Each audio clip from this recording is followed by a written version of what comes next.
Hello and welcome back to Game of Thrones, the board game digital edition. This is tutorial number 2. We'll go ahead and hop right in. The Siege of Pike. Muster ships and set sail for the Iron Islands to quell the Greyjoy Rebellion.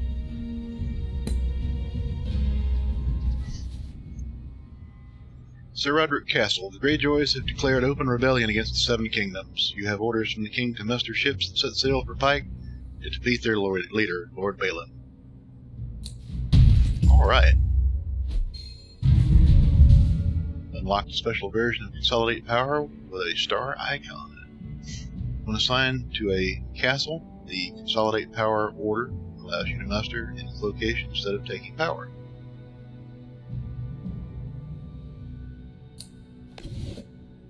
Assign your Consolidate Power order to Winterfell to start assembling your fleet of ships.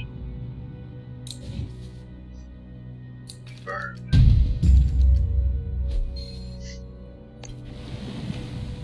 Looks like the Greyjoys are on the move.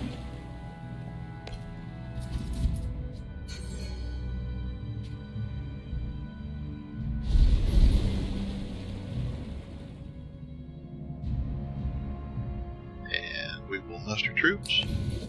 In this case, we're going to muster a ship. And stick it in the Bay of Ice. And we'll get another ship and put it out there in the Bay of Ice with it. Can't fight the Greyjoys without ships. The last day of summer, nothing happens. In the Game of Thrones, each player collects 1 power for each power icon on an area he controls, and each controlled port without an adjacent enemy ship.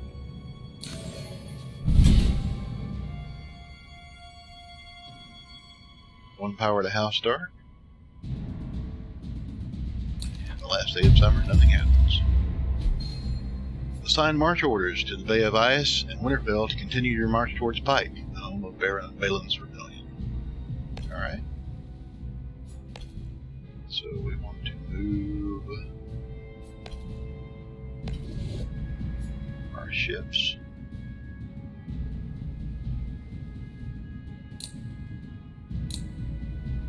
Oh, wants me to do that one. Okay. And this one. Alright. Confirm our marching orders. Ships may be used to transport units to other land areas. March a single footman from Winterfell to Flint's Finger using ships as a sea bridge. So basically you could daisy chain ships all the way down either side of the coast and march from one end of the continent to the other.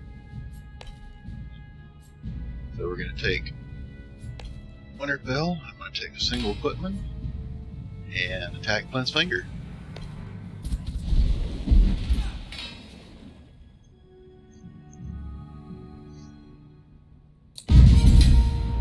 Right now we're 1 for 1.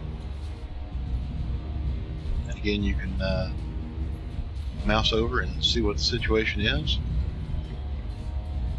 And the tutorial is telling me to play Roose Bolton to deal with this small band of pirates. Right, Roose, there you are. Out you go. Dagmar Cleftjaw comes out, and we are victorious.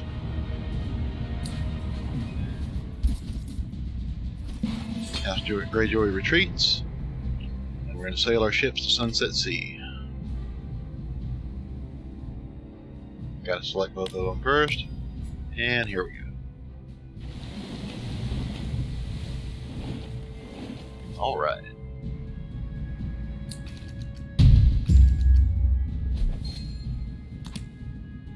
A mustering card has been drawn.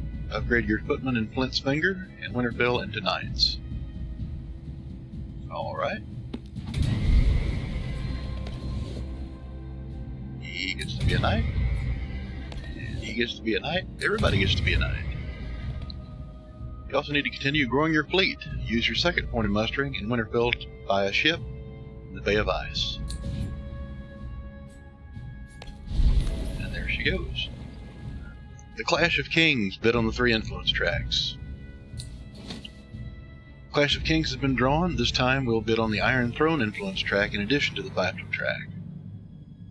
Remember from the last tutorial that the Fiefdom track is for combat and determines tiebreakers from winning in combat, basically also giving you a +1 advantage once per round to any combat during the game.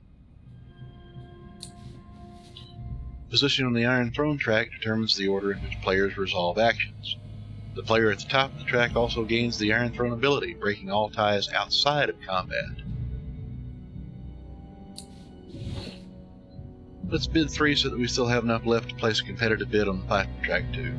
So we'll throw out 3 power there, see how that turns out. And we came out on top. House Stark now picks the winner in all ties outside of combat. You bid more than the Greyjoys, earning the first spot on the Iron Throne track, along with the Iron Throne ability. Because the Greyjoys only have 3 power, we should be able to win with the Iron Throne's tie-breaking ability if we bid 3. Now you see why the Iron Throne is important, because when you come further down the tracks, it can break ties here. And we win. House Stark can now grant +1 strength to combat in any round.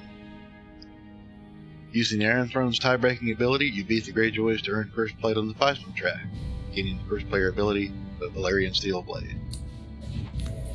And the last day of summer, nothing happens. You've unlocked defensive orders. Defense orders can be used to increase the strength of an area when attacked. And raid orders. Raid orders can be used to remove enemy support orders, consolidate power orders, or even other raid orders. Assign a defense order to Flint's Finger to protect against any attacks from Greywater Watch. So we're going to pick that, the defense order, which is +1 strength when defending this area in combat this round. And we're going to set our ships to raiding. Select that. Select the raid order. And consolidate power in Winterfell so I can continue to grow my army.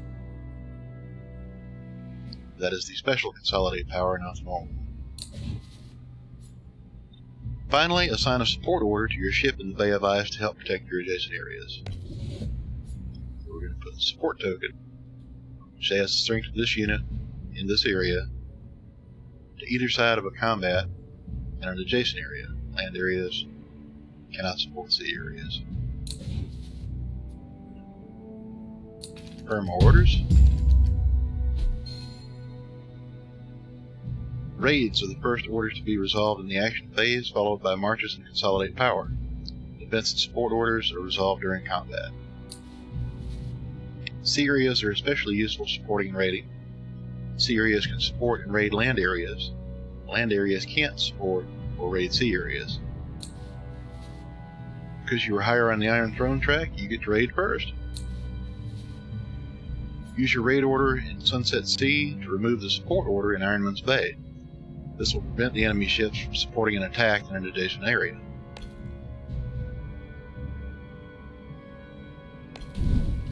And there went their support order. Your opponent is now left with no adjacent orders to raid.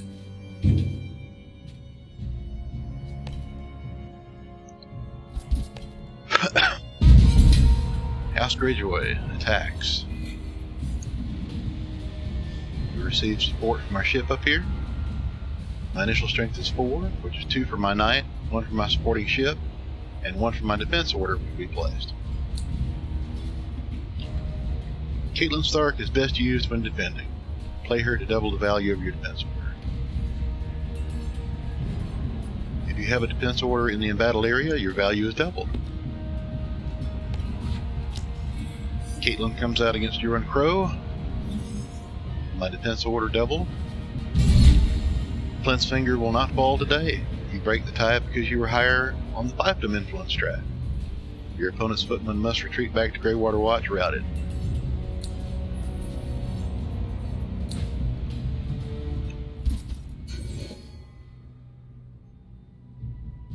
And once again, we're going to muster in Winterfell. We now have a siege engine. 4 strength when attacking a castle or stronghold. Destroy this unit when routed. Use your 2 mustering power in Winterfell to muster the powerful offensive unit Siege Engine.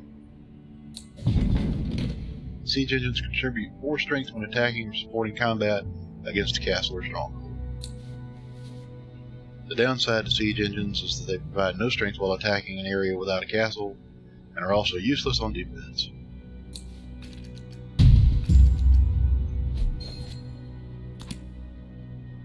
Adjust the supply track and reconcile armies.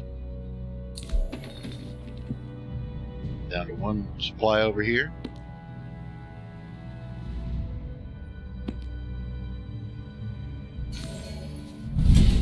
We burn 1 power.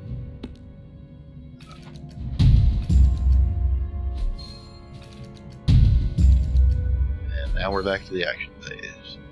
The king has ordered that you lay siege to Pike this round.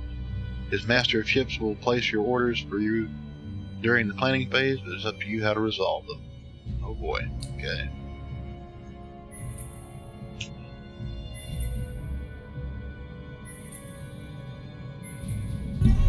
King's getting kind of pushy there. Goal this round to defeat Lord Balin and Pike this round. Removing an enemy consolidated power order with raid allows you to pillage, stealing 1 power from that player.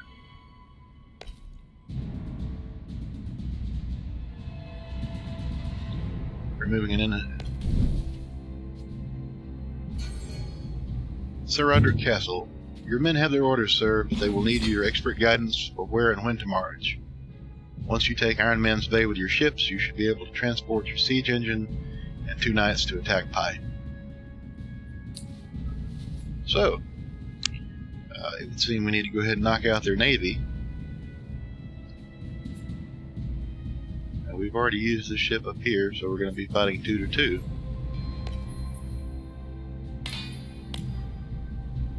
Let's attack Iron Man's Bay.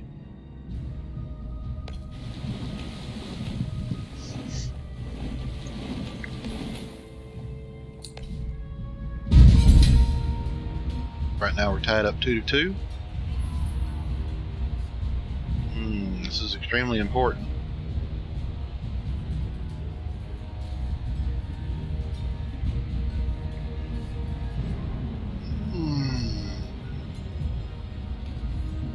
I think we'll throw out Eddard again, see what happens.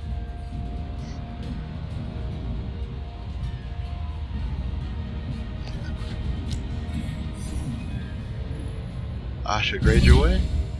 Victory. And we have sank the Greyjoy Navy. Goodbye. Alright. Now we're in a little bit of trouble here. We've got to take this turn. We've got 2 knights, a defensive strength.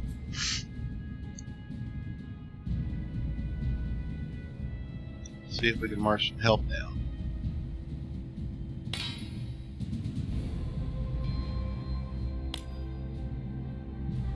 Alright, so we're going to move to here.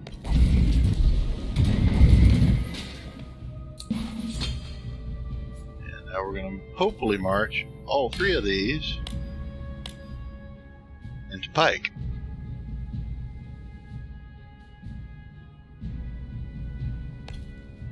I hope. There we go. Alright, here it goes. You want to spend 1 power to keep control of Flint's Finger? Sure, why not? Combat is 8 to 7 in our favor at this point. And we're going to throw out Robb Stark. Against Balin. Ooh. My opponent's card is reduced to 0. So we're going to use Valerian Steel Blade to give me +1. That ties us up, and now that I'm at the top of the fighting track, I break the tie. So I have 1. Pike is mine. The Greyjoy fleet is yours. When you defeat an area with a port, you gain control of all ships in that area. Unfortunately, we destroyed all the ships in this area, so nothing's there. Sir Roderick Castle, Lord Balin has bent the knee to the king, and you will take his son Theon Greyjoy as a ward to ensure the truce. Well done! The crown is pleased. And once again, victory. And that's the end of tutorial number 2. Thank you so much for watching. Please like and subscribe if you feel generous, and I hope you're looking forward to episode 3, which will be here shortly. Again, thank you.